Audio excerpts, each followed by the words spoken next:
Hello, gamers. Your ears are in the right place. You're listening to I Never Cast for this episode 7, and we are a podcast dedicated to bringing forth discussions on controversial gaming topics and hopefully putting them to rest. Before we get into our topic of the week, I'm just going to say welcome back. It has been a very long time. It has been 2.5 years at least since we've had a cast. So thank you for joining us here. Before we get into the crux of the podcast, though, let's do some introductions. So joining us again is our co-host. He was formerly known as Trailard, but he officially got a name change, and he now goes by Octo. So welcome, Octo. Hello.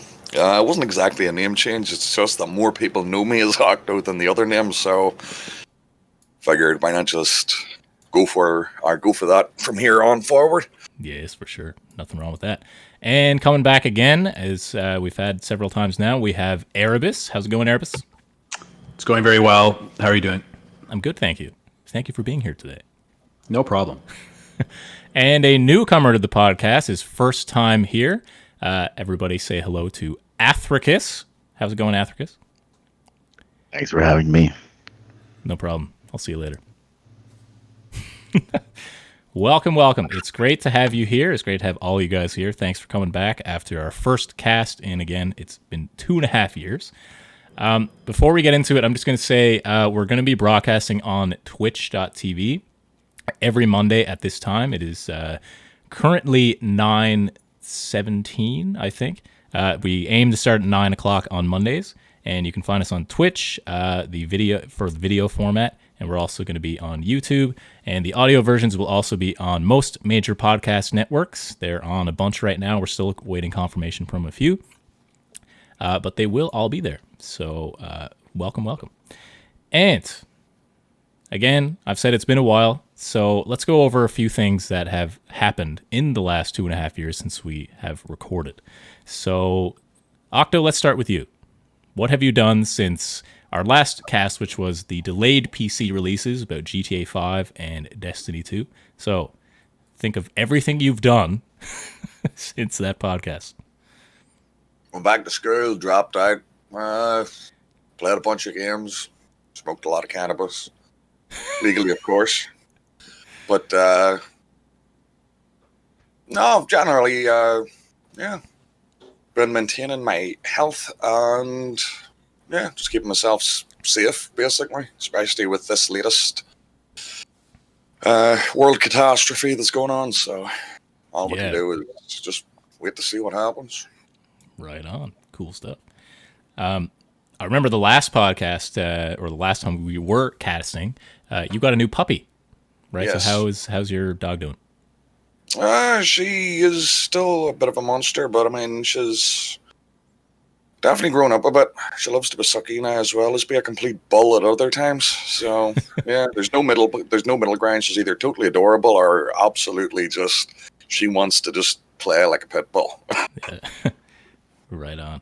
Arebus, what's new? Since when was the date? 2017? The last one was September 2017. I left my job in oil and gas and went to municipality in early 2019. And I knocked up my wife twice. I have a baby now named Jack, who is 15 months old. And the next arrival is coming early August or late July. So that was a big change, obviously. So that's drastically changed my gaming habits, sort of. And I hear that's the way things are. And I switched houses in 2019 as well. Moved into Mount Pearl, which was about 15 minutes away from where I was before. Much happier here, much more of like a family home, kind of what we wanted, and our forever home, I think they call it. That's what they call it. So a lot of big life changes, but a lot can happen in 2.5 years. Eh? It's funny how so many things change, but so many things stay the same. It's deep. So deep. That's awesome. No, congrats on the 2 kids, man. That's awesome. Thanks, man. That's cool. And Athrikus, you are a brand newcomer, so you don't need to tell us what's new. You can just tell us what's up. What's you? Nothing. I am me. I do my thing, and that's all I got. Nice. So you're a big. do this. Go ahead. Sorry, Arebus. Athrikus is an instrument repair. I'll do it. Athrikus is a Oh my He god! can't do it. He's fucking it up. No, I have the Twitch on and it's echoing. Athrikus is an instrument repair technician. I think that's your title, or something to that effect. And he repairs instruments at a music dealership, national chain, I believe. Mm-hmm. He's very good at what he does. He is a longtime gamer. Myself and Keltharr have been gaming with him for better part of 15 plus years, Very I'd say. long time. Yeah. 2003 or something? Or so I guess like 17 years maybe. 2003, 2004, something like that. Yeah, somewhere in there. And yeah, so we've been gaming a long time.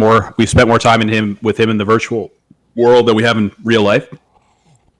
But we met him in real life years ago.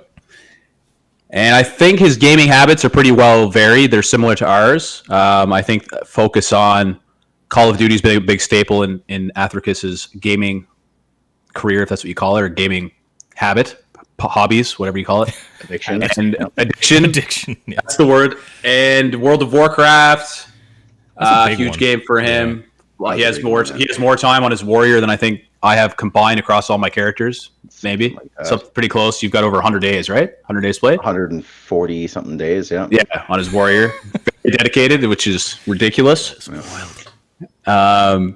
Yeah, so I'd say pretty. He'll bring some interesting thoughts to the podcast on gaming. Me and him have debated on a few things, agreed on a few things, but I like he has some opinions. So. I'm planning to debate with you on every topic, no matter what. So That's perfect. Devil's advocate, take it. Exactly. I love gaming, Mark. I think gaming's the best. What do you think? Gaming is complete crap. I don't That's what like it I at all. thought. Yeah, that's what I thought. Perfect. You're married? Well, we'll see. Yeah. I am married with a child. Married. You got a kid. Awesome. It's all good. Yeah. Your primary gaming. You primarily game on PC. PC, Xbox, if I have to. If you have to, yeah. But you're mainly PC. Awesome. I like that. Yeah. Very cool. What else was I going to say?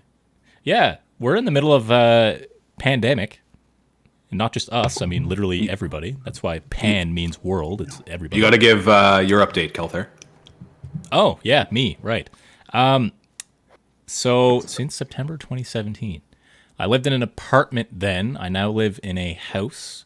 However, we're trying to sell our house to move back closer to where Arebus lives, because being away from family sucks, especially when you have a kid. Because yes, now I got married, I have a kid.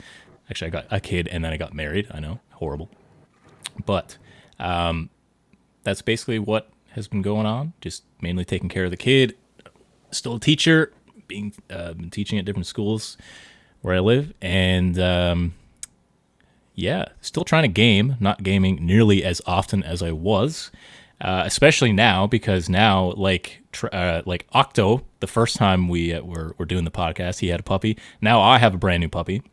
So I figured, since I'm ridiculously busy with the puppy and the baby and I barely get any time to do anything, I figured why not make it even more busy by starting up the podcast again. So yeah, here we are. No, it's fun. I've been missing this a lot, and I think it's going to be a lot of fun doing this. But that's pretty much my update, unless I don't think I missed anything. Drastic. But yeah, COVID-19. Are you guys getting a lot of extra time gaming with COVID-19? Or are you? It turns out that what I was doing before the pandemic was called social isolation anyway. So really, nothing much changed for me. Everybody else in the house though is going a wee bit stir crazy, being locked up all the time. Going as far as, like taking just drives, maybe once a week, just around the neighborhood one night just to get out of the house. Yeah, Me, just, I'm perfectly happy just sitting here playing games all night. So yeah, I never understood that. Like, I could always just like I can play games all day, every day, and I could do it for months and months, and I'm sure I'd be fine. I can't do that now just because of the puppy and the baby. But yeah, people going stir crazy and saying like they have to see people and stuff. Like, not that I don't like socializing, but like I'm fine being on my own. I don't mind that at all. How about you guys? Yeah. Are you guys finding it tough? Are you enjoying it, or what's going on with? We'll start with Arebus. How about you? Yeah, it's it kind of had that honeymoon effect, I think, for most of us. Like it was kind of cool being from home, working from home, and kind of firing up the laptop. And Jack was there, and Morgan was still working. And Jack's my son, Morgan's my wife, and we kind of, I enjoyed it for the first little bit, and it was just kind of a weird thing. But I absolutely hate working from home now. I hate it. I don't like it. I miss the socialization aspects of the office and kind of that we have like video conferencing and stuff set up. And it was fun for the first bit. And now it's just annoying and it's just very impersonal. So, in terms of gaming, my gaming went, I would say, probably drastically up for the first few weeks. And we kind of dove into, we'll probably talk about the games we're playing, but we dove into Call of Duty pretty heavy for a couple weeks, and we were playing a ridiculous amount of hours, and I was not feeling as pressure to get up super early in the morning, so I was playing a lot longer than I normally do into the night. Now, for me, I've kind of migrated over to Switch again, and I play Switch all day, like while I'm working, like while I'm in between meetings, in meetings, depending on what the meeting is. I just have the Switch going. Like working from home? No, I don't. Not from a work perspective. That's like the one major perk that I have, but I still don't. Partly I do it because I'm so annoyed and sick of meetings that I'm sitting in on that the Switch gives me something to do. But it's so if you add up my gaming time, it's probably way higher than it normally would be it's definitely increased from the COVID stuff for sure. Yes, yeah. Nice. How about you, Athrikus? How are you finding the whole pandemic, and is your gaming being impacted positively, negatively? I don't know if the gaming's changed much. I'm not really playing more or less. But I'm on the opposite end of Arebus over there. If I did not have to go back to work, I would be very pleased. In fact, I'm doing everything I can to find my wife a good job so that she can take care of me and be my sugar mama, and that'd be great. That's the dream. That's the dream. That's the dream. I would be completely happy just staying at home, taking care of the kid, and then that's it. So I'm pretty disappointed that I'll have to go back to work, but yeah, gotta do what I gotta do. Yeah. So you're So you're obviously not going stir crazy being at home, I guess. I'm not going stir crazy at all. I'm pretty happy with it. Yeah, and I should clarify. Like, I agree to an extent. For me, it's not an agree thing. It's just your own experience. But for me, it's the silver lining is I spent a lot more time with my son than I normally would have. So like this critical type part of his life where, I normally wouldn't see him throughout the day, and I'd get a couple hours with him in the evenings. I've gotten full days with him, way hundreds of more hours, I guess, when you add it all up than I wouldn't have had. So that is a huge perk for me. It's completely because of work. And if I was doing something different, I might be more happy working at home. But I work with baby boomers, like 55 and up mostly, and them using computers and video like, you have to understand, it's terrible. It's absolutely terrible when, everyone, a quick story, you can cut it out of the podcast, but very quick story. I was in a meeting on Friday or Thursday, and there was 4 guys in a room at the depot, is what we call it, 4 like trades guys. They all had individual computers with their mic on, participating in a meeting with me where I was trying to provide them some feedback on something. And all of them were talking over each other. And you can imagine 4 microphones, same room, 4 computers, instead of them all gathering around one computer. It was just, that ringing noise or like the crazy mic feedback noise for an hour and a half. And I kept telling them to mute and all this stuff. Like, that's the stuff, that's what I'm talking about. It's just, it drives me effing crazy. It's ridiculous. Anyways, yeah. Yeah, that's brutal. Yeah. Cool stuff. Any other Absolutely. crazy news or anything you guys want to share before we move on? Cool. All right. Yeah, moving on from that stuff, we got a little bit of gaming news. We'll try to breeze through it as quick as we can because we do want to get into the discussion, so we don't take too much time. But the Culling has something. Culling is a battle royale game. I think it came out 5 years ago or something. It's been out for a while, but there's some news on that. Octo, what's going on with that?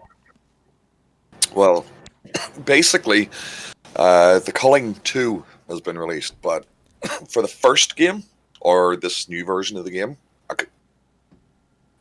it's basically, they've reduced the price to $5. And what entitles you to is one free game a day. To play more than one game a day, you have to pay. You have to buy tokens. And Wait, so after you pay $5, you only get one game a day. Yes, and as far as more like this is a survival sort of battle royale sort of game. So I mean, one game a day plus whatever it is to play extra games on top of that. I don't know. Somebody's looking to go out of business, I think, and I think that's the only explanation for this. Because can you pay like $20 for the full game? Or, no, like that's their only option.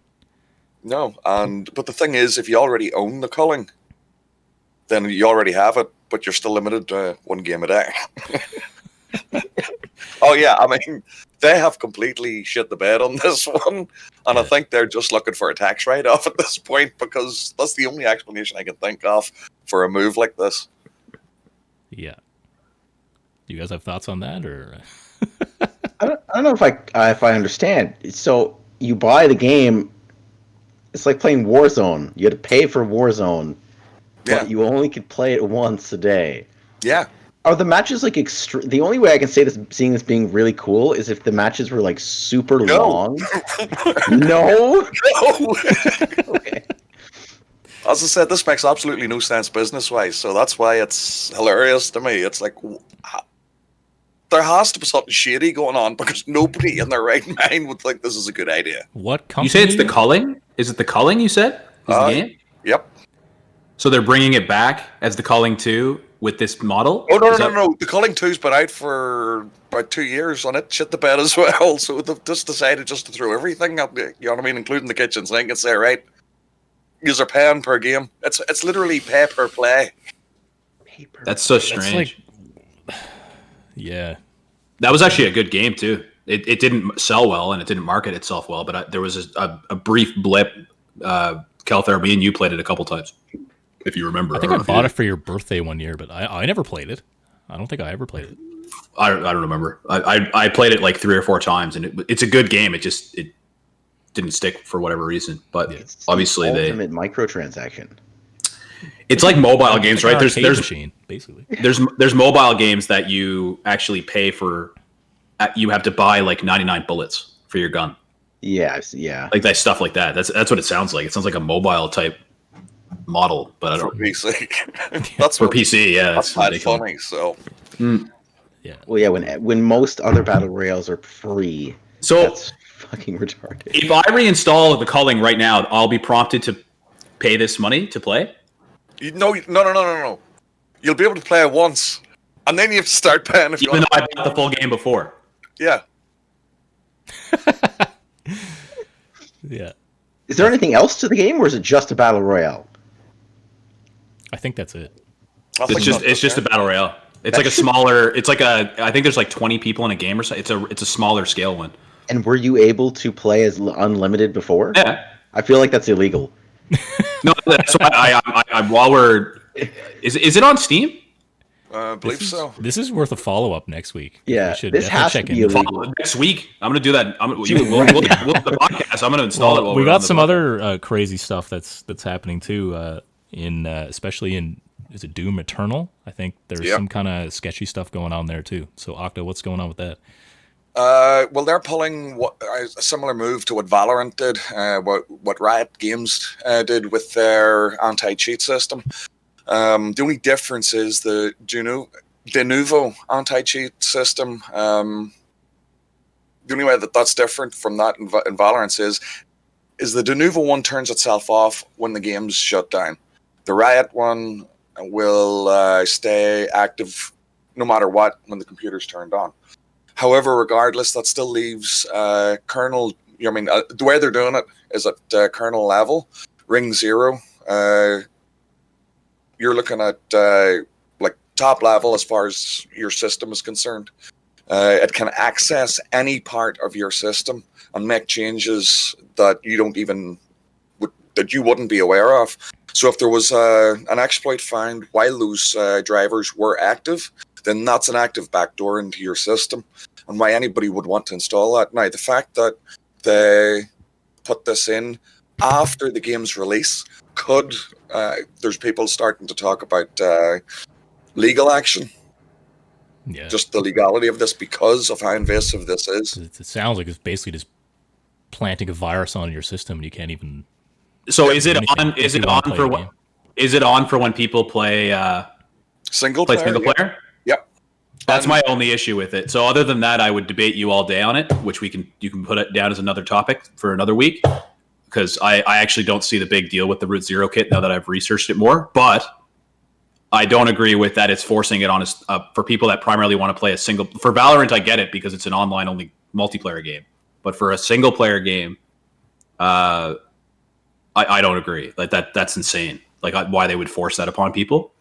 Yeah, people have tried. Now the only way to currently play it without it on is the initial release version of the game, which I might add, Bethesda released with an with an unprotected executable. So they basically not doxed themselves. They basically cracked their own game on day one. Then they added de novo after they figured this out. Yeah, the fact that they did it after it is ridiculous. But the Root Zero thing is a very controversial topic because what I'll be interested to see, and I again, whole other topic. You could talk about this for an hour on its own. But Warzone just put its own new anti-cheat in. Completely brand new. It's a 2-step authentication apparently that they set up. I haven't played Warzone in forever, so I don't know if it prompts you at all yet or how it's set up, but apparently it's had a big impact on the amount of cheaters in that game, and that game was riddled with cheaters. So it'll be interesting to see if that method, but it'll be interesting to see if that method works better than Valorant's method of using the Root Zero kit thing, which is stopping cheaters. It's just pissing people off, obviously. So yeah, it'll be interesting to see how that plays out. But I think it'll be a good topic for us to discuss more for sure. Yeah, we can definitely look into that for sure. The last gaming news that we have is actually really, really positive news from Epic Games, surprisingly. The Epic Gaming Store, I should say. So, Octo, what's going on with that? Basically, and this one kind of leads into the discussion for tonight, which is Nintendo Joycon specifically. But no, Epic does what Nintendo don't, or anybody else doesn't do either, which is sale refunds, which is within a certain time limit. If you purchase a game on the Epic Games Store and there's a sale within a certain period of time, they will automatically refund you the difference. Which is, I think that's amazing. So that means you don't need to worry about buying a game and then tomorrow it being on sale and you missing out just because you bought it one day early. And I think we've all done that. Buy a game on Steam and then the next day it's like 50% off. As far as exact timing goes, I'm not sure. I have seen some people say 2 weeks. That does seem a long period, but if it's true, then hey, that's great news for us. 2 weeks would be awesome. Oh yeah, I mean, and at this point, I don't care what anybody says, but Epic is definitely trying to pull out all the stops and basically pull in a user base to show that, look, we actually want to work with you in this. And this is a good way of doing that. Yeah, no, I think so too. I'm sure you guys have all bought games when they're not on sale and then they go on sale shortly after, eh? Oh, for sure. All the time. All Yeah. the time. Yeah. No, Epic is making a big push for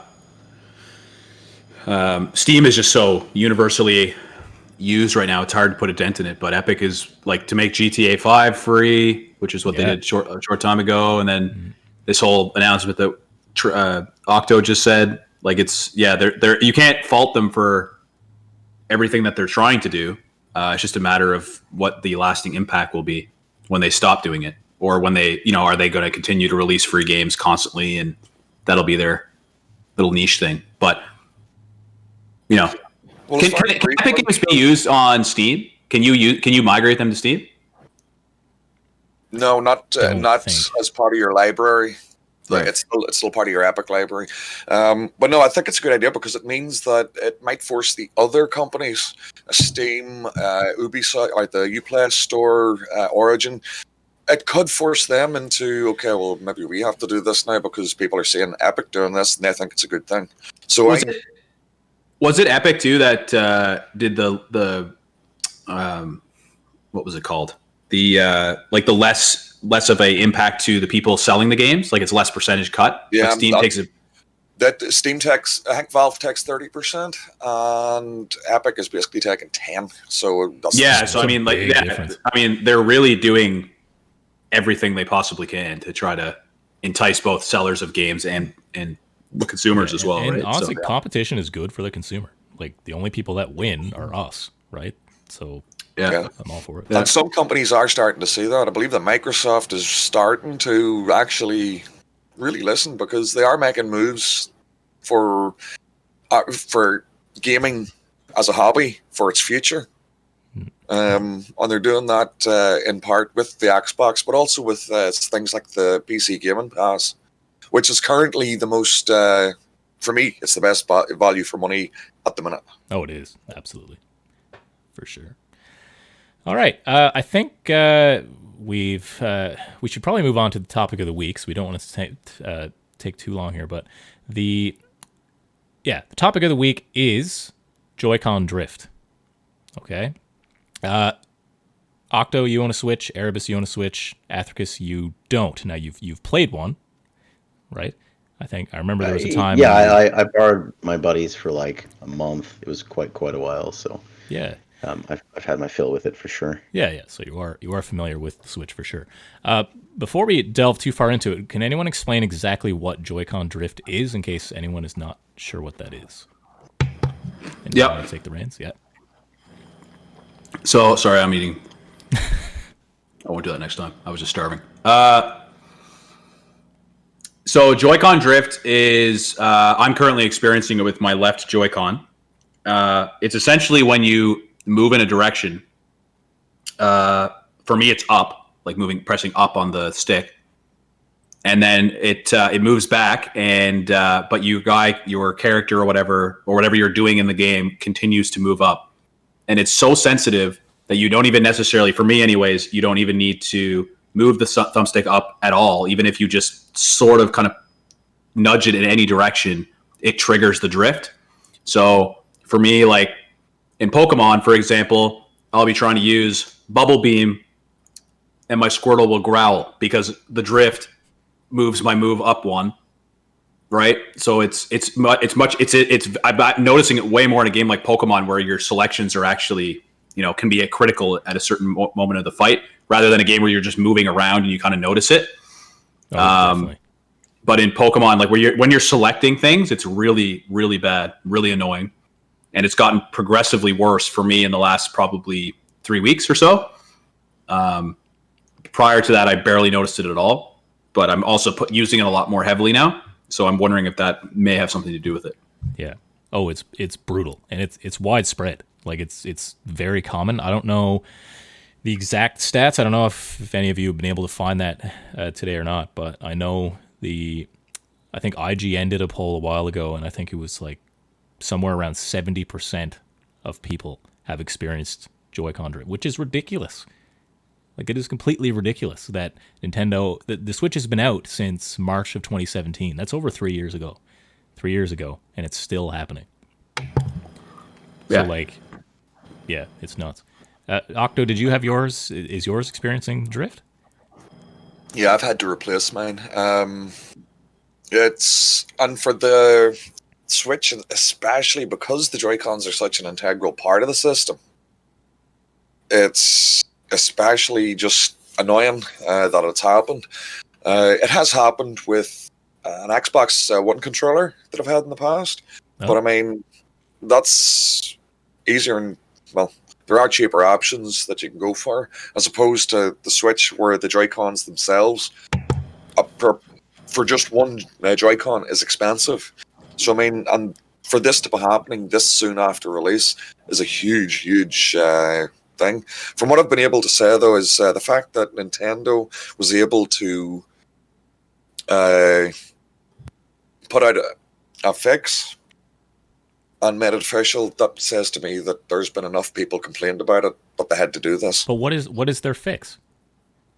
Send it in. They'll fix it. They'll replace it free of charge. Yeah. But What the about problem now? is, they'll still do it. Not right now. They're not. Not right now? during COVID-19. No, they're not. Oh, No. okay, that has changed Yeah, then. I Okay, understand that's that, more yeah. recent. Right. But either way, even then, if it was a limited edition one, you weren't guaranteed to get the same type pack. So if you got one of the limited edition colored ones, you would basically just be getting a grey one back. Yeah. You get covered for shipping and everything? That I don't know. I'm pretty sure you do. Yeah. I would hope so.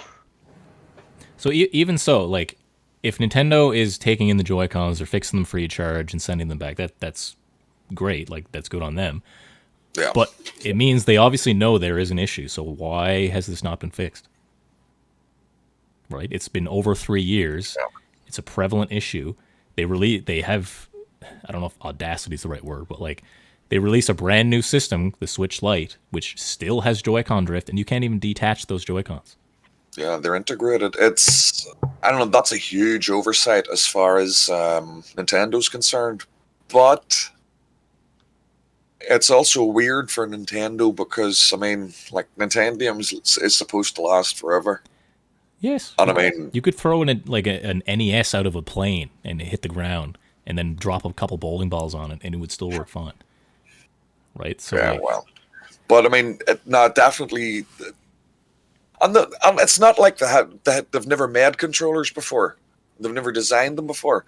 They have, and they've been solid. yeah. I mean, you could take a NES controller or a SNES controller or an N64 or whatever, and those controllers are just going to work. Yeah. Well, N6. I remember the N64 controllers were kind of the joystick. Yeah. Joystick on that was bad, dude. The joysticks got bad, but they never drifted. Yeah, they And, never like, drift. That's true. The direction you chose, they went in that direction. The GameCube controllers were probably the best controller I've ever used. The best. Yeah. I put that through hundreds of hours of stuff. I threw those controllers. I smashed them in anger, and Because the of GameCube me. controllers, yeah, probably, because you wouldn't let me back on the edge in Smash Bros. But the Yeah. but no, those were the best controllers I used, which is shocking to me that the same company puts out, because they are like Octo said, they are known for, like, my Nintendo DS, my 3DS, all that stuff was perfect. Dropped them many times. The Switch is quite fragile. I haven't dropped it yet. I don't want to drop it because I feel like it would shatter if I did. And it just looks bad on them because it's their first system with kind of I don't know if it's their first system. Well, yeah, I guess, yeah, with the Joy-Cons in terms of like replaceable side controllers, and they're like $80 or $90 Canadian or whatever to get new ones, which is insane. They That's also a had big drift. issue. They also had drift issues on the Pro controller, which was, I was reading about that the other day. But the drift issue on the Pro controller was a software issue, which is insane to me. So there was it? yeah, you had to like recalibrate your controller, you had to disconnect it, reconnect it. There was like patches and stuff that went out. So there's something really wrong. I haven't done enough research on it to understand it, the technical stuff behind it, but there's something really wrong with what they're putting out. The problem is that it's still the highest selling or fastest selling system ever, one of them, if not the one of the most right successful now. ones ever. Yeah. And it's Nintendo. They've got the brand. They make arguably the best games. or they're very much about the games rather than the noise behind the games. But I'm a sucker for it too. Like, I buy their games in droves. I've got tons and tons of Switch games and DS games, and I just can't. It's hard when you have situations like this where companies are making money hands over fist because there's nothing real incentive for them to do it. They got a lot of legal pressure. There was some kind of lawsuit, which I think is what Octo was talking about, where they had to kind of. I think it's ongoing, isn't it? Might be ongoing, yeah. So they offered to fix them, which is really all they have to do, right? So once they do that, there's not much else that they're required to do, and if they're not just make a new a Joycon 2.0, why not just make a new one? Like, if they know how to fix it, why is it abandoned? I don't know if they know how to fix it, or whether I don't know. Do they know how to fix it, or are they just giving people new ones till their new ones break? But like Octo said, they've been making controllers for 30 years. Yeah, but if there's something fundamentally wrong with the Joy-Con's design that's causing the problem, they're not. What are they going to? They're not going to start from the ground up and make a new Joy-Con. Why? Well, they probably will for the next system, but that's exactly what I was going to say. Yeah. What if they have an abundance of these ones now? They can't just get rid of them. It'd be better to just give another guy one when it breaks, and then that's it. Fuck it. So free Joy-Cons for the rest for eternity then. The problem with the Switch Lite, and that they still had issues, is that the Joy-Cons are attached to the system. You can't take them off. So that's a ridiculous. Whole other. And they knew this was still an issue, and they still made this system and are still selling them. Yeah, it's like, to me that's like not criminal, but like that's not good. It's a dick move, but they're probably not losing too much money or sleep. Yeah. If they were, then you'd see a fix. Yeah. That's it's all about it's consumers voting with their wallets. Like, I've got I've got this on my desk right now, these Switch games, these DS games. I know all about the problems with the Switch. Know all about it. I have used Growl several times. And every time it's my fucking several times it's screwed me up. It's got me killed in a game, or I'm trying to move in Fortnite and I creep around a door when I wasn't creeping, that kind of thing. It's pissed me off immensely, but I still think the Switch is the best system out there. Too. Even with all the hardware issues. I love the Switch. I love it. But playing but it's gotten to the point where like I don't like playing handheld, because, and that's what the point of the system is. You play it handheld or on the TV, and it's great on the TV with my Pro Controller. I've yet, knock on wood, to have any issues with my Pro Controller, but playing it handheld like Pokemon is the worst, right? And like, I don't know. It's really, really frustrating. And it's frustrating that this is still an issue 3 years later. Yeah. So what are you gonna do about it? Well, and like in chat, Switch games, or are you gonna be?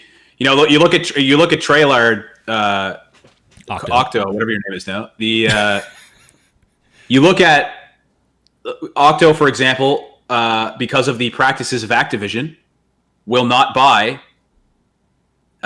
any Activision games or Blizzard games. He will not partake in the new World of Warcraft, even though he may want to play it. He won't do it because of the principle of it. So he's kind of taken his issues with a company and what they've done in their practices completely and said, I am not supporting this. We were planning to potentially set this call up on Zoom, if I recall. And he also said, no, Zoom has had these privacy concerns. I don't agree with their practices. We're not having a Zoom call. So Octo is one of those people who actually takes, these issues and says, I'm not going to support this company because of what they're doing. But he's in the minority. The vast majority of people do not give a flying Kahootie squirrel of what the heck is going. I don't know what I just said. Going on. So no one, like, I don't care. I'm one of them. I do not care. I do not care if I don't care if Nintendo is out there. I'm thinking of horrible things in my head, but I won't say them on the podcast. But let's just say they're doing murderous, treacherous things out in society. If they make a good system, that meets my level of what I need to have fun in games, which is in this case, the Joy-Con thing doesn't affect me that much to negate that. I'm going to support the company. So that's the way. Even if they're doing some shady things. Well, yes, and I would argue that while there's companies that are out there in the news, such as Activision or Nintendo, or there's lots of companies out there that are doing shady things, I would argue the majority of Fortune 500 companies are doing shady things. Some of them we know about, some of them we don't. No doubt. We all use things throughout the day. Do you guys eat Chiquita bananas? Do you know what banana company that banana company does? It's like insane what they do to people in third world countries that collect those bananas, and like the wars and stuff that are caused by that. I was only reading about that the other day, and almost everybody, if you eat a banana, it's a Chiquita banana or whatever they're called. So same with Apple. Apple's sweatshops and all that shit, but everyone's got iPhone or Samsung or whatever. Exactly. So yeah, some of them we know about more and they're more prevalent. And yes, I probably have a line somewhere. I just don't know what it is. I haven't had it happen to me yet. But yeah, it depends on the consumer. And the consumers vote with their wallets. So you'd be damn right. Nintendo would have fixed this by now. They would have rolled out an entire new system. They would have issued refunds to people. They would have done a whole bunch of stuff if people stopped buying their product. But it probably hasn't affected their sales. Why do people allow Nintendo to do this? Like if Microsoft was doing this or Sony, do you think people would have the same patience? No, because I think Microsoft and Sony, I think that part of the problem is Nintendo doesn't have any inherent competition. So Microsoft and Sony are keeping each other, they're back and forth. They're all about specs. They're all about the controller alone that came out from Xbox and PlayStation 5 or whatever was like, I saw billions of articles just about their controller designs and all that stuff. Like they're very, very scrutinized. Whereas Nintendo, there are people out there that are Nintendo fanboys or whatever they call them and just buy Nintendo stuff. And they don't have if you're a if you're a fan of Mario Kart and Zelda and all that stuff, and that's what you play, you just roll with Nintendo. So you're going to live and die by Nintendo. You can't play Mario on Xbox there's no competition. Whereas if PlayStation pisses you off to a certain point, you're going to go to Xbox or even PC. So Nintendo is a completely different market to me. It's true. Athrikus, we haven't heard from you in a while. What do you think about all this? Like, do you think Nintendo should be held accountable for this, or what do you think? Well, I think they're doing what they can. I don't know what else what would you suggest that they do that they're not already doing? I just think they should make a damn fix and just start from the ground up. Like, I know Arebus was saying that, like, if they're making money, who cares? But like, it's just a principle. Again, companies don't care about principle; they care about profit. I understand that, but like, to me, it's rough because like even Hip Hop Bling in chat said his left Joy-Con wasn't even working when he got it, so he had to go to Walmart and buy more. Right? So like if someone gets Joy-Con issues or Joy-Con drift, then they have to go to Walmart and buy more Joy-Cons for $80, which is like a ridiculous price. Mm-hmm. And then those are just adrift again. Like, is it just an endless cycle? And like maybe Nintendo knows this and they're like, haha, who cares? The people are just going to keep buying more. But like, they're either like that, or they're either they have a fix coming, and a couple weeks from now they'll be like, oh, we fixed all your problems, or they'll save it for the Switch 2 or whatever. But they probably have an abundance of these and need to get rid of them somehow. And they're not just going to throw them out. I know they're not going to throw them out, but like the fact that they're selling them for $80 a pair.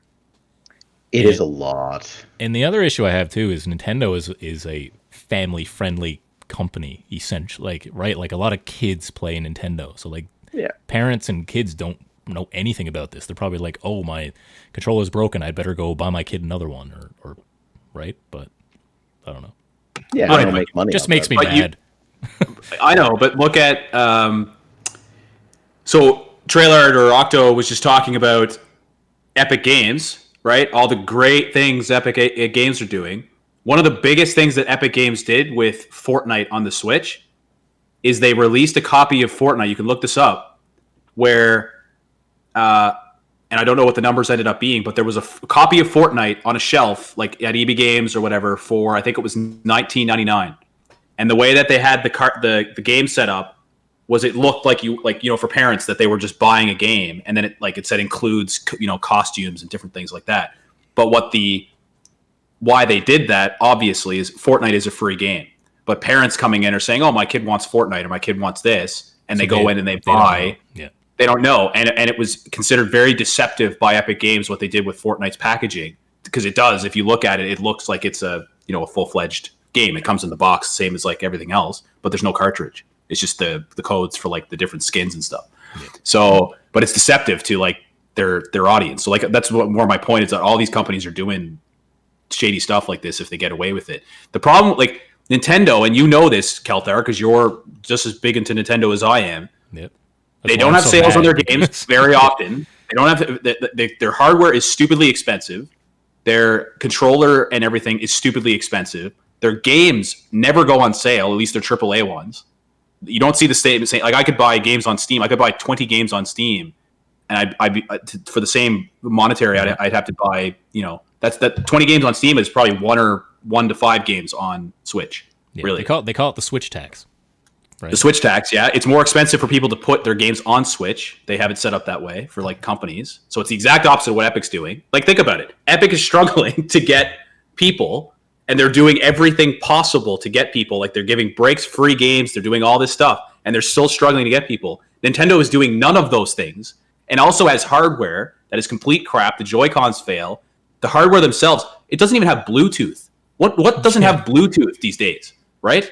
Like, it's insane. Like, it's actually, the design of it is amazing, but the actual hardware is complete shit. So they're doing everything that shouldn't be working, but whether it be through brand loyalty or through, I don't know what it is, but they're just selling. They're selling, and people overlook these issues. I'm one of them. I overlook it because I just enjoy using the system. Yeah, I know. Going back to the Switch tax, I know Burnout Paradise, I think, just came out, and I think you can buy that on like Steam for like $6, and on the Switch shop it's like $49, $50. $50, yeah. That game, it came out when, like 2010 or something. Like, it's an old game, but yeah. But you're right. People, if people are buying it, why wouldn't the companies charge that price? So yeah. Octo, do you have any other thoughts about any of that? No, not really. I mean, just the thing about choosing who to give your money to and whatnot, as it goes back to what Arebus was saying, which is basically just what moral lines that you're willing to, you know what I mean? My own beef with Blizzard and Activision, that's something concerning things outside of gaming, not directly related to the games themselves. Pretty sure people will know what I'm talking about at this point, but the point is that some shady stuff's more shadier than others, essentially, and it's just about picking your battles. And for me, where Activision and Blizzard decided to go, that's the place where I decided that I was going to stop supporting them. So, yeah. And all the power to you for holding to those values you have, because like Arebus said, a lot of people don't care. They like, a company does something stupid and everyone's like, oh, boycott this company or cancel this celebrity because they just did something stupid. But like, all people don't care about that stuff. Like, people can hold their though that stands for like a day, and then they're like, okay, whatever, who cares, right? But so all the power to you to hold those values. But I mean, and as far as Nintendo goes in this particular situation, yes, they have a Band-Aid, but they do need to fix this, particularly for the lights, because it's going to start getting expensive for them to start replacing whole units when it comes to the Nintendo Lite, because it's a single unit. Yeah, and that's true. I mean, so they might dig themselves into a corner there. You don't know. So, and because the Lite is suffering from drift, I would be 99% certain that it's the same problem happening on these individual Joy-Cons that are happening on the Lite as well. So it's something inherent to the design. Yeah, it's a problem. Athrikus, you're a big Pokemon fan, Sure. right? So I know you don't own a Switch, but you've played one before, and I assume your buddies didn't have Joycon Drift. No, that's No. fine. So you can imagine like fighting a Magikarp, and then all of a sudden your Switch just randomly chooses a Master Ball by accident, and you press A on it by accident, and oh, you caught a Magikarp with a Master Ball by accident. How would you feel? Yeah. I feel pretty bad. It definitely sucks. I mean, I don't usually use. I can't remember what the Joy-Cons look like. Is there a D-pad?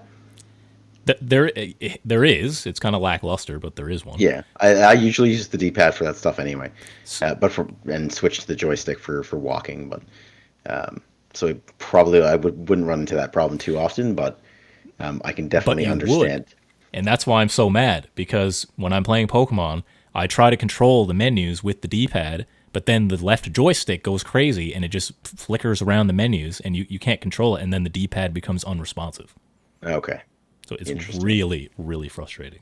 Yeah. So, and I love Pokemon so much, like, and I know that's a whole separate issue, people complaining about Pokemon Sword and Shield, but I like it, and I know Arebus. Shit, Michael, get your wallet out and start fucking buying a new one. Like, stop being. You obviously don't support Nintendo, man. Like, come on. Yeah, you're right. I'm part of the problem because You are, yeah. Yeah. You're just whining about it, man. Just give them your money. part of the problem. Just to kind of, I don't know if just another point that I know when I was researching this, IGN made a point saying this issue with Joy-Con Drift, because it was Tom Marks wrote the article, and he's very adamant about this topic, and he cannot stand Joy-Con Drift at all. He was saying this is on par, if not worse, than the red ring of death that affected the Xbox 360. So, what do you guys think about that? I don't agree with that. I mean, we're talking a system versus, you know, a $300-$400 system versus, you know, an $80 set of things. And I'm interested to see if anyone disagrees. Yes, because we're not with the individual Joy-Cons. That's less of an issue. It's the lights that are the problem. Yes, that is shit. And I'm wondering. That's an entire system. Have they said what they're doing about that? Are they going to take the whole light back? We don't know. We assume so. At this point, it's up in the air, essentially. The light? What are you talking about? Switch light. The Switch light. Oh, the light. Yeah. The red ring of death. The red ring of death was not like, I remember wrapping my system in like a towel to start it. Yeah, I remember doing that too. But I also remember buying a new Xbox when mine broke. And again, I just, because I loved Xbox at the time and I didn't want a PlayStation, I chose to just buy another Xbox. The red ring was just a part of the culture of owning an Xbox. Terrible thing. Definitely more serious than the Joy-Con, simply because you couldn't use the system. But again, it didn't, like, yes, I'm sure there was lawsuits and random things that went on with that too, but same thing. People still bought them in droves. Still bought them. I was one of them. Again, maybe I'm a sucker for all this stuff, but I bought another Xbox when mine broke. I know a few other people did too. Did they not do a replacement program for that, though? They might have, but... They did, but you had to be under warranty. So if you weren't under warranty, they wouldn't have... Probably a year. I would think it's a year, yeah. Yeah. But the thing with Joy-Con Drift is that it makes a lot of games literally unplayable. Like games like Tetris, if you were going to play Tetris 99, like you can't if you have Joy-Con Drift.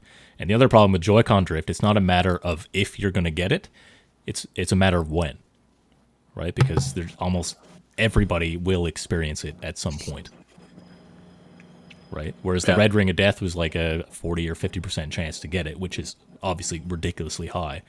The Joy-Con Drift is a pandemic on its own, right? Like everyone's getting hit by it. So I don't know. I don't know if it's obviously not as devastating as the red ring of death, because yes, you can just buy new Joy-Cons, or you can do temporary fixes and stuff like that. But in regards to affecting the way you play the games, I think it is absolutely devastating. And I still am mad that Nintendo hasn't done something about it, personally. It would be very interesting to see if they come out with a Switch 2 or something better without promoting any like advances to the joysticks, whether their sales would be hit at all. I'd be willing to bet their sales would probably not be hit at all. If anything, they'd sell way more than the first Switch. So you're saying with advertising that they're improved joysticks, or without? If they did not advertise, they didn't improve joysticks, which I mean, I'm sure they would, but if they came out with Switch 2 and didn't mention joysticks or anything, I'm sure the Switch 2 would just explode more than the Switch 1. And people will probably be like, they won't make this mistake again. Yeah, they'll assume. There's no way. And then guarantee it's going to happen. Yeah. Yeah. Yeah. Anything else you guys want to say about Joycon Drift before we move on? Anything in I'm good. No? I think so. Yeah. So we all are still going to keep buying Nintendo stuff? Yep. Reluctantly, I am, yes. I'm still mad, but I'm still going to buy more Nintendo stuff. Yeah, for sure.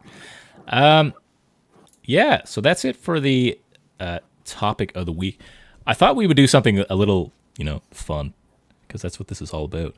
Since we're talking about Nintendo Switch, Nintendo in general, I thought we'd have a little trivia game. How do you guys think about that? Okay. So I'm just going to ask a single question, and if we keep the same people on the podcast, or if we have returning members, we can kind of keep score and see how that goes. And it's questions that you probably won't know the answers to, or if you do, then that's great. You'll get points that way. But I got Google ready, man. I'm ready to go. no, so that's what I was going to say. I want to make sure I can see all your hands. So for those listening on audio, I will guarantee that I can see these people's hands. They're not going to do anything sketchy. So I'm going to ask the question, and then I'll go one by one. If you know the answer for sure, then I'll get you to answer last, just so not everyone can hear you. Okay. So again, this is about Nintendo.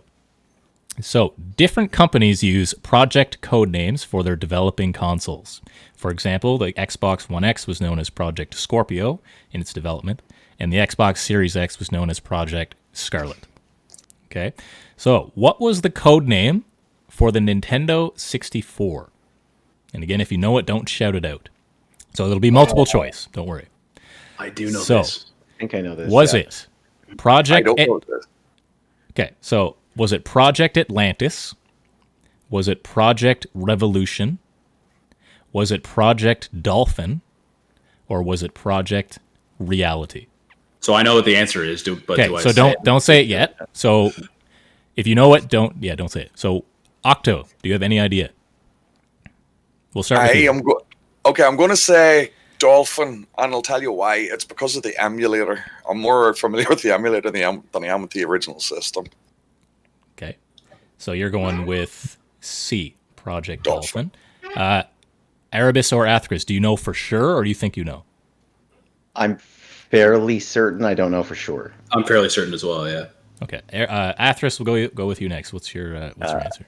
I think it's Dolphin 2. I'm a little afraid that was GameCube, but I'm pretty sure it's Dolphin. Okay, so we got Octo and Athrikus are saying Dolphin. Arebus.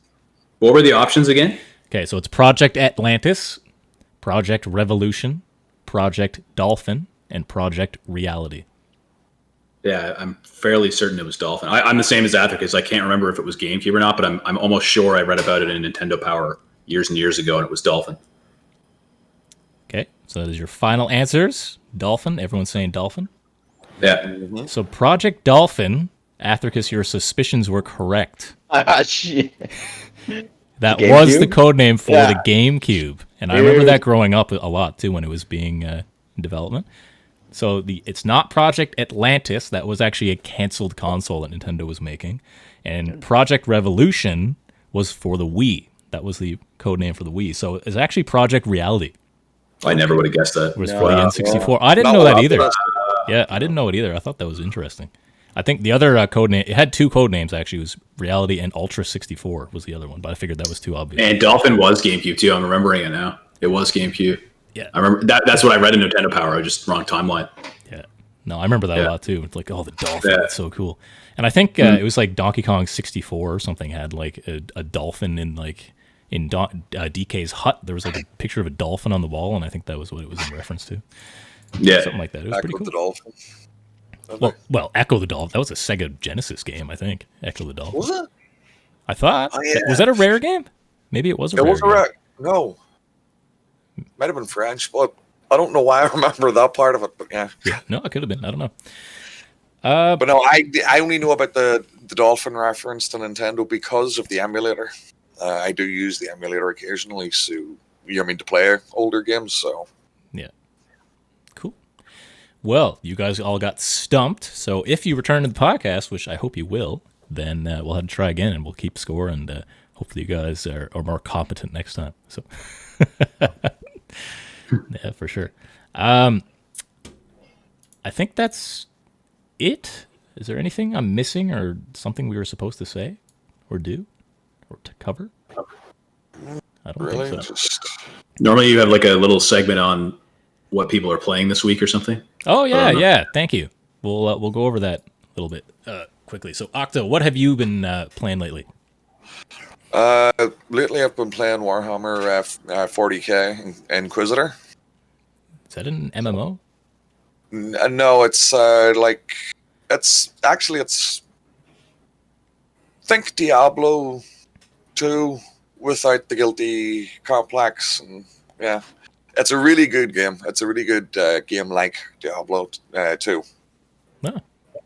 Only it's in the Warhammer 40k universe, and it actually plays really, really well. So like Path of Exiles, kind of? Yeah, Path kind of of. Exile, I should say. Only there's a lot more guns and stuff because it's, set in the future and stuff. Oh, cool. I've also been playing a wee bit of Lara Croft Go lately. Find it relaxing just for the puzzle element. But aside from that, that, a mobile game? it is a mobile game as well, but you can also get it on Steam and stuff. Oh, cool. Right on. Arebus, how about what are you up to? What games have you been playing? Up until about a week ago, I guess I was playing pretty heavily on Call of Duty, Modern Warfare. Fantastic game, really, really good game. Best. You guys are normally the Call of Duty guys, but I was hardcore into that for a while. I got my golden gun and black camo and basically every achievement, battle pass, everything before Athrikus, which was my primary goal, and then I basically stopped playing. So, look at him, stone cold there, not even reacting at all. Oh, his Athrikus, I think your mic is muted there. Sorry. Well, Yeah, we'll see what happens next season if you want to take. Yes, for sure. I'm taking a little bit of a break, and then I'll be back. Be back full force. I dove very heavily recently into Pokemon Sword, and I have to say I'm hoping we have a topic on this in the future, and I don't know how we'd frame it, but I really want to talk about the games in general that are massively criticized. And maybe more of the psychology behind why that is, and if gamers' expectations are too high or something. Because I've tried to critique it as much as I can. I'm over 40 hours in the game now, and it's fantastic. And I've played virtually all of them, not extensively, but I've played through all of them. And I can't see the criticism that people are giving it, but it's been really good. I've been grinding the post game now and looking forward to playing with you, Keltharr, and Albendil has it as well. So looking forward to playing with him. Oh, nice. And yeah, it's been fun. Yeah, no, that's awesome. Yeah, no, I love the game too, and like you said, that's definitely a discussion we can certainly have, because I don't understand why there's so much criticism either, for sure. And Athrikus, what have you been up to games wise? I took a little bit of a break, although you'll find me on Call of Duty every night, a couple of games at least. But I really kind of want to start playing Dark Souls again. I'm starting to miss it. I just want to pick that up for some reason. First one? Which one? No, three. I've only played the first one, and it was so clunky, and I could not get into it. But I've heard the third one is pretty polished. Does it feel clunky? It's a lot. No. I mean, I played the second one. That was also clunky. It's just as brutal. The third one opened up a lot. I'm not sure exactly what you mean by clunky. Whether you mean just you feel heavy in it, or what do you mean? That's what I mean. Kind of like when you do WoW versus Guild Wars or something. WoW feels crisp and it's crisper. It's not WoW obviously, but it's definitely it's a more polished game for sure. Yeah, cool. Might have to check that out. I think I own that game actually. Yeah, I should check. Sure, it's in some Steam sale somewhere. Yeah. Thanks for doing this, guys. That was fun. Yeah, man. It was good. It's good to get back into this. And if anyone is watching for the first time, we're planning to make this a regular thing every Monday at 9 p.m. Eastern Time. And yeah, you can. If you have any suggestions for topics, please feel free to email the podcast. You can do inevercastforthis@gmail.com. I think we're going to start up a Discord as well for anyone who wants to chat on there and continue any arguments we might have on the podcast as well. We have a Twitter page, inevercast4, this. Also Facebook page, and we have we're on Anchor currently, and it's anchor.fm/inevercastforthis. You can catch all previous episodes on there. If you want to watch the video formats, you can watch past broadcasts on Twitch and on our YouTube channel as well. As I said, we're always here to discuss controversial gaming topics and hopefully have a number of arguments, and hopefully we don't always agree, and I don't think we've ever all agreed on everything yet, so hopefully the discussions keep on going as successfully as they have so far. So other than that, I guess we'll sign off here. Is there any social media you guys want to promote, anywhere we can find you on Twitter or anything like that? Octo, we'll start with you. Anything? No. Okay. No, but if anybody wants to contact me, either do it via the email for the channel or via one of these guys. They'll get a message to me. Yeah, absolutely. Like I said, if you have any comments on the show at all, if it's about a specific person on the panel, or if it's just generic stuff, like I said, fire us an email. Also on different platforms, we're available on different podcast platforms. Leave us a review. If you liked what you listened to today, leave us a good 5-star review. If you hated it, leave a 1-star and tell us how we can get better. Okay. Social media, Octo has nothing. Arebus, how about you?